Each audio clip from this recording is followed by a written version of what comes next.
Hi friends, welcome to you all.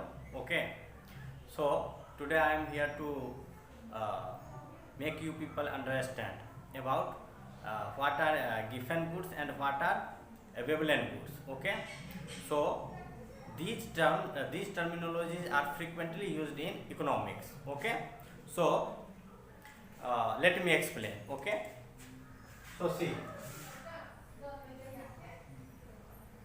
difference between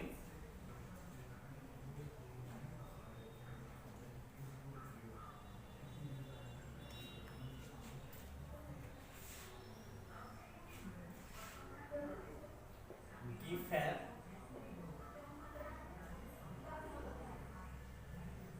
goods and equivalent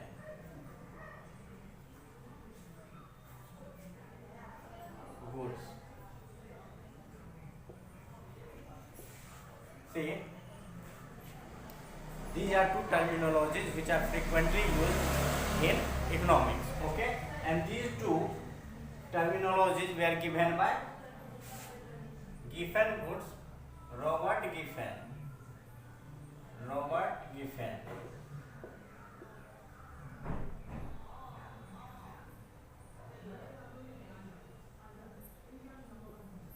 1837 to 1910. Okay, and this Thorstein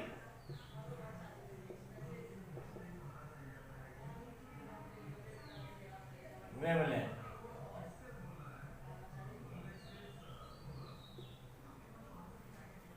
1857 to 1929. Okay, so see the according to the general principles and the theory of economics.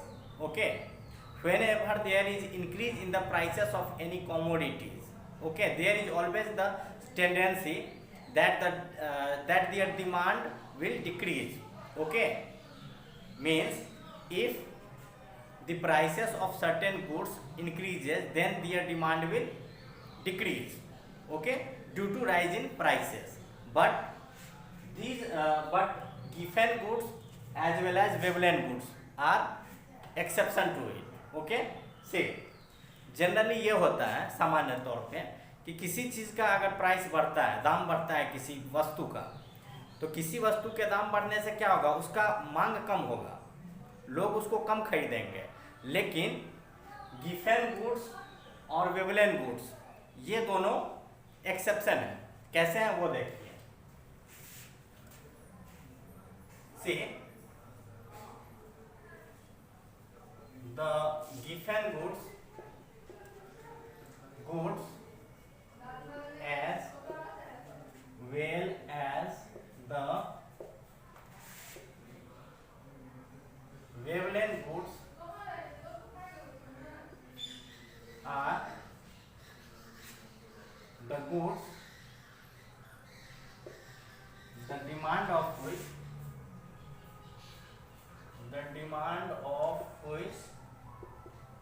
increases with the rise in their prices. Contrary to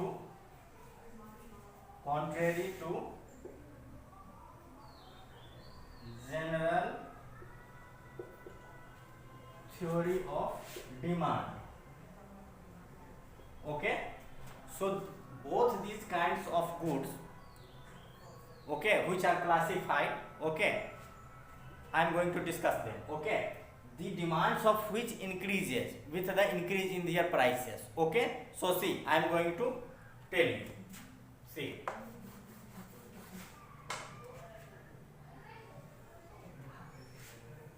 See, first of all I am suggesting you people some example. Okay, so see, items or commodities of household consumption,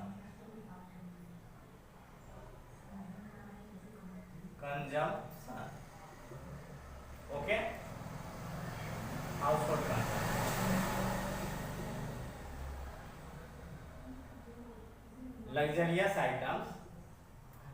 luxurious items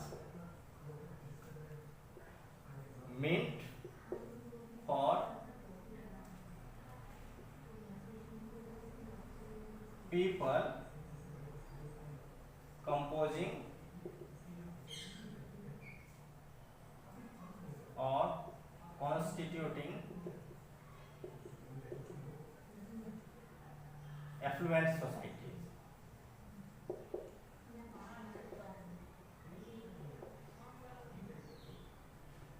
Okay.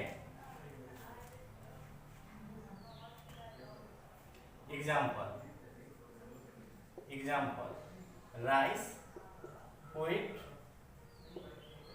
salt,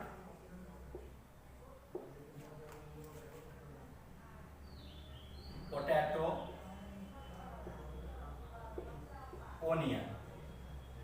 Okay, and here example,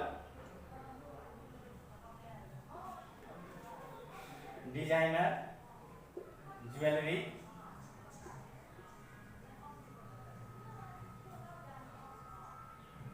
luxurious cars,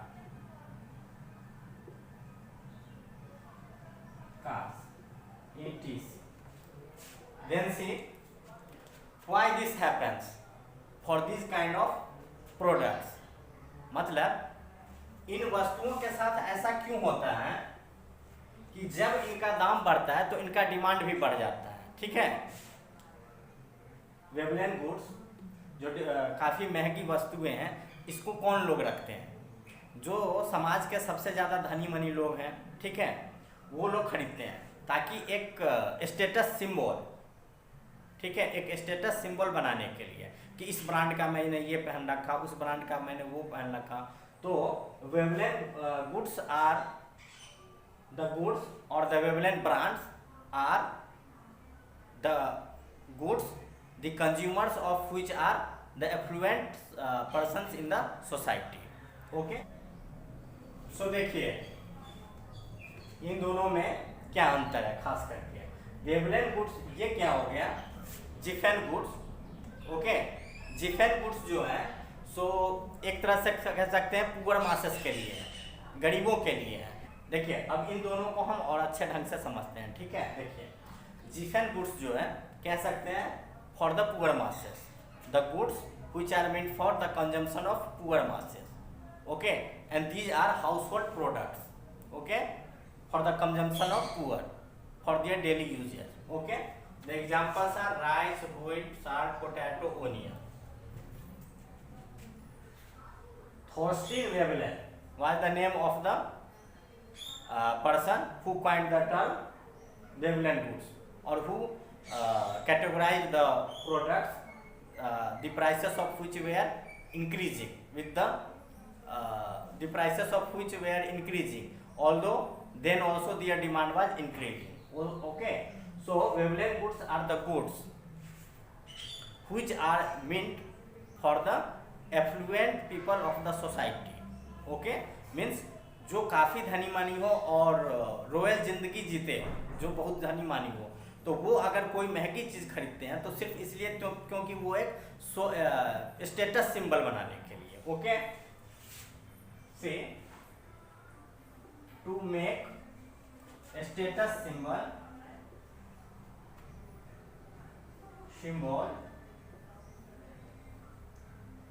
affluent people consume them even at higher prices.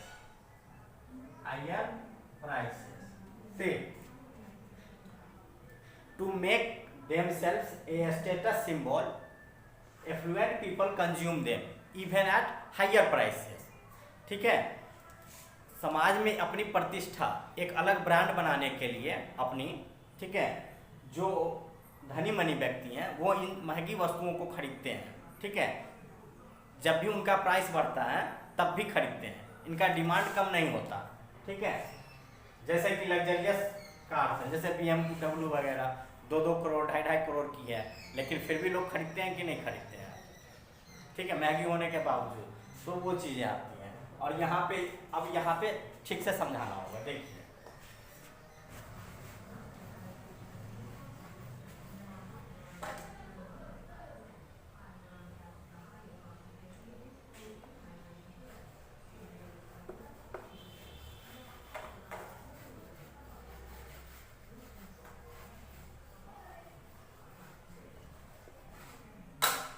अब जैसे देखिए example के लिए,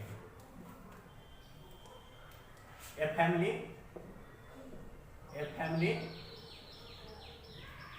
with income of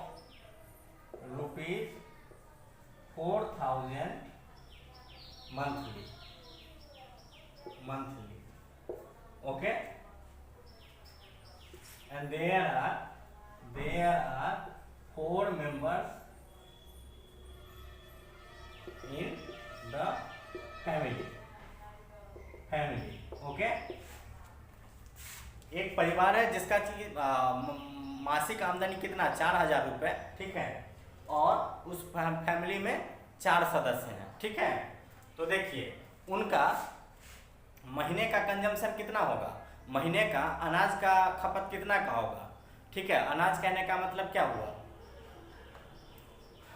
मतलब गेहूं चावल, जो Jiphan goods में जो भी आइटम्स आता है, जैसे गेहूं चावल नमक, ठीक है, आलू प्याज, ठीक है। तो देखिए तो मंथली कंजम्पशन देखिए व्हीट और एक हो गया राइस, ठीक है।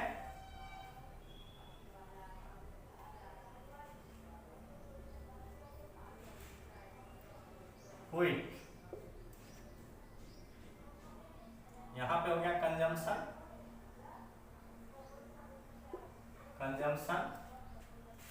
प्राइस एंड एक्सपेंडिचर,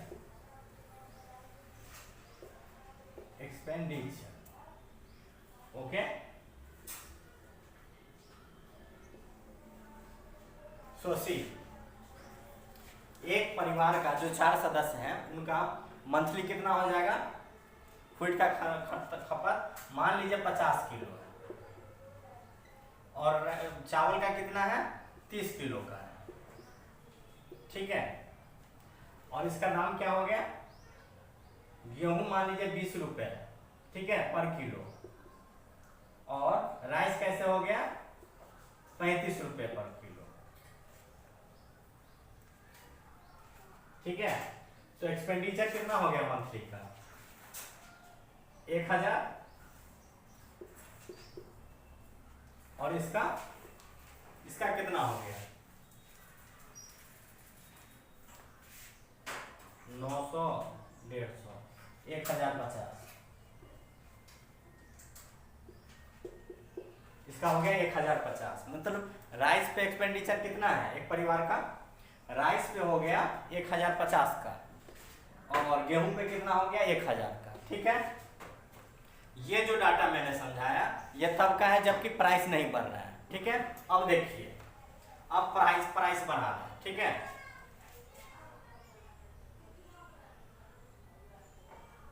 ये 20 रुपए से कितना हो जाएगा, सपोज कीजिए 22 रुपए, तब टोटल कंजम्पशन कितना हो जाएगा, कितना रुपए का,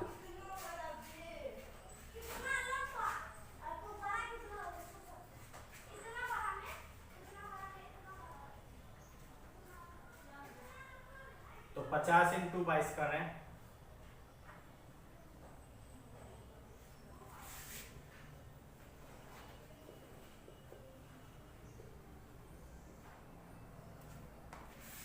ये हो गया 1100, ठीक है। और इसका फिक्स रहा, इसका 1,085 रहा, ठीक है। तो अब क्वांटिटी में एक परिवार जिसका बजट फिक्स है, ठीक है, वो क्या करेगा, मैनेज करेगा अपने खान पान में। तो वो क्या करेगा, कंजम्पशन बढ़ा देगा, ठीक है। अब देखो एक अलग चार्ट बना लेते हैं।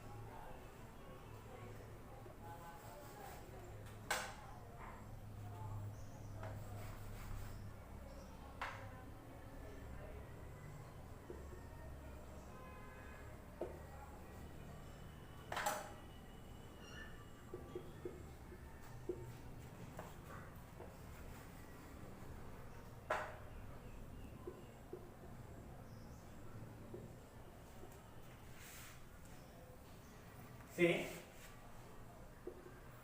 after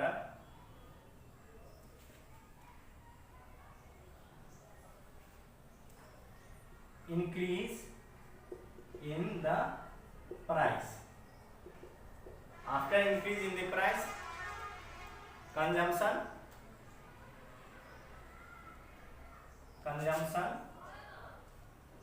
price expenditure, okay, wheat rice, ठीक है। प्राइस कितना बढ़ा, 22 रुपये, ठीक है। तो एक्सपेंडिचर कितना हो जाएगा, यहाँ पे कंजम्पशन कितना बढ़ा देगा, ये 60 हो जाएगा और ये 20 हो जाएगा। कंजम्पशन हमारा टोटल उतना ही रहा, ठीक है। लेकिन हम क्या कर रहे हैं, इन्फीरियर क्वालिटी का मतलब जिसका दाम कम है, जो कम लोग खाते हैं, जैसे यहाँ पे व्हीट क्या हो जाएगा, इन्फीरियर हो जाएगा, और राइस क्या हो जाएगा, सुपीरियर हो जाएगा, क्योंकि इसका दाम क्या है, हाई है, ठीक है। तो इन्फीरियर क्वालिटी का क्या होगा, दाम बढ़ रहा है और क्या हो रहा है, कंजम्पशन भी बढ़ रहा है। जैसे देखिए 60-20,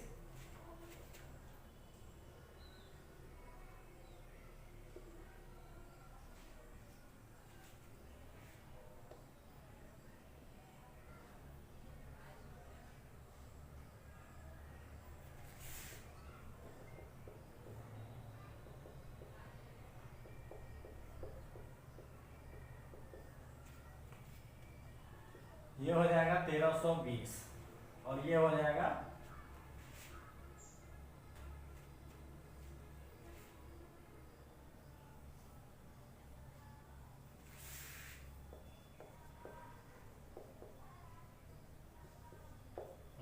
700। अब देखिए टोटल का एक्सपेंडिचर कितना का आ गया, टोटल एक्सपेंडिचर कितना का आ गया,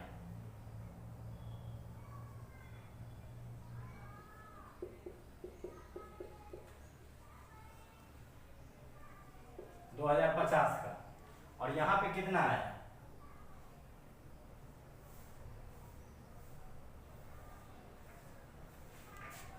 यहाँ पे आया 2020 रुपए का, ठीक है। और यहाँ पे कितना का आ गया, 2050 रुपए का, ठीक है। तो कंजम्पशन प्राइस बढ़ने से, जब ये 20 रुपया था तो हमको कितना रुपया कंजम्पशन, 20 रुपया था अगर व्हीट का, और राइस का कितना था 35 रुपया, तो हमको कितना एक्सपेंड करना पड़ता था, 2050, ठीक है, नॉर्मल टाइम्स में। लेकिन यहाँ पे क्या हो रहा है, प्राइस बढ़ गया, यानी 22 रुपया हो गया, 20 रुपया से बढ़ के 22 रुपया हो गया, ठीक है। प्राइस बढ़ रहा है तो कंजम्पशन क्या हो रहा है, बढ़ रहा है। 50 किलो बिक रहा था, अब यहाँ पे कितना किलो बिक रहा है, 60 किलो, अब यहाँ 60 किलो बिक रहा है, ठीक है। मतलब इन्फीरियर क्वालिटी जो था, जिस वस्तु का, ठीक, जो इन्फीरियर समझा जाता है, उसका दाम क्या हो गया, बढ़ गया, ठीक है। तो दाम बढ़ गया तो कंजम्पशन भी बढ़ गया। तो यहाँ पे देखिए जिसका 4000 रुपया इनकम है, उसके बजट पे बिना असर पड़े हुए, बिना उसके बजट पे असर पड़े हुए वो क्या करेगा, मैनेज कर लेगा कि नहीं कर लेगा। यहाँ पे उसको पड़ रहा है 2050, यहाँ पे पड़ रहा है उसको 2020 रुपया, यानी घट गया, ठीक है, एडजस्ट कर लेगा। तो इन प्रोडक्ट को जिनके प्राइस बढ़ने से जिनका कंजम्पशन भी बढ़ जाए और डिमांड बढ़ जाए, कहने का मतलब डिमांड बढ़ जाए, उन प्रोडक्ट्स को गिफन गुड्स कहते हैं, ठीक है। इसका और अच्छा डेफिनेशन मैं बता रहा हूँ, एक सेकंड। ये तो समझ में आ गया आप लोगों को।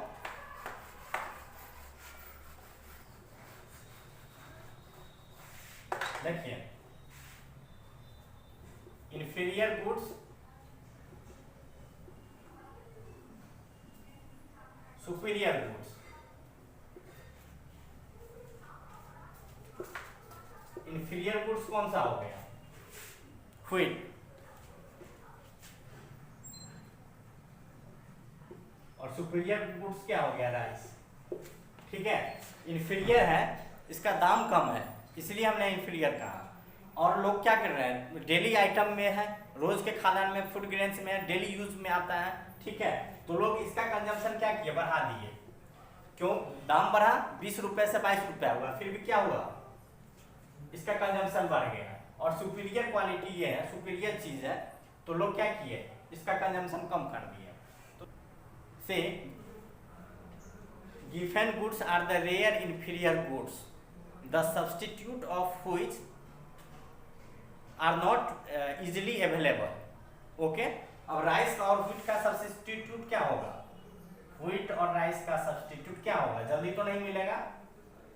ठीक है, तो इसका बेस्ट डेफिनेशन मैं दे रहा हूं, given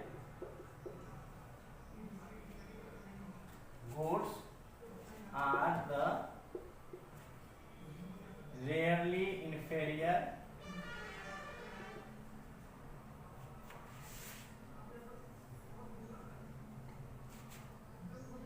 the substitute of which are not readily available. Substitute or we can say alternative. Okay, substitute or alternative. So the items of daily use like onion and potato etc, the substitute are not available for them. Okay, if we have to consume potato, it means we have to take potatoes only. Okay, so these products come under the classification of given goods, and for Veblen goods I have explained. Okay, so thank you for today. Okay.